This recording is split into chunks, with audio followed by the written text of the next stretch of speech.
So, Sally, welcome to Table Tennis England. You got 3 words to sum up how you feel to be here? I'm going to use the same word 3 times, and it's excited. Excited, excited, excited. I think there are so many opportunities that we have for the sport. I'm just raring to go and move things forward. We'll come on to that shortly, but first of all, just tell us a little bit about your background, your journey to get you to this point. Wow, how long have you got? I have always worked in sport, so I'm hugely privileged to have been able to have a career across a whole range of different areas of the sports sector. So I've worked with national governing bodies, I've worked in PR marketing, I had my own PR marketing agency in the early days. I've worked in sports brand marketing, so major events, everything from Olympics, Commonwealth Games, World Championships, Wimbledon, Davis Cup, all that. And I've also worked a little bit in the leisure sector. So I think I can bring a whole range of different experiences to the role here at Table Tennis England. Come to us from the Surrey FA. What was that like? Any specific anecdotes or experiences that you can bring into your new role? Yeah, I think Surrey FA, it's a county FA, obviously part of the national governing body, the FA.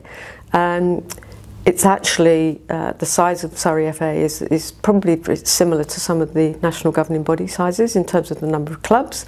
So we had 700 clubs in Surrey. We also had a football stadium at our HQ that we would run as well. And I think just that understanding of being in a county with the national governing body as your funding partner, it's a really interesting learning, and some of that to bring into table tennis will be really, really useful. So what attracted you to apply for this job? Great question. I think as a CEO, when you're looking at a potential new role, you really want to understand where the organisation is on its journey.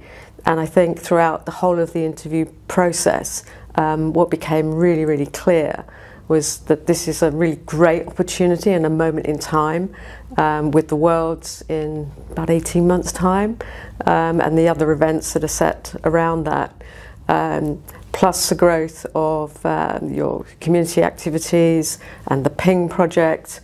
It's a great opportunity to really drive growth in the sport. And that really attracted me to the role. I think we also have a lot of opportunity to diversify the revenue streams for the organisation, which was something that I also did at Surrey FA. First day was interesting because there was the big announcement about the UK sport funding for the LA Olympic cycle. So how significant was that? Look, I think it's fantastic that government, lottery and DCMS have recognised the value and the investment into performance sport. You're always a little bit nervous when those announcements come out, but I think it's really pleasing to see an uplift in our funding. And so thank you to UK Sport for listening and collaborating with Table Tennis England. And I think what's really encouraging is that there is that ongoing conversations with UK Sport moving forward. So I think we're in a really good place. So it was quite a good first day. A lot of opportunities ahead, as you've mentioned. What about the challenges as well in the sports sector as a whole? Yeah, I think many sports are still finding the recovery from COVID. I don't think we're over that just yet. What I can see from table tennis is that the membership numbers are getting close and very close back to what they were pre-COVID. And I think diversifying the revenues is a really important part for a national governing body world. And we have opportunities with all of the different products and with the Worlds coming.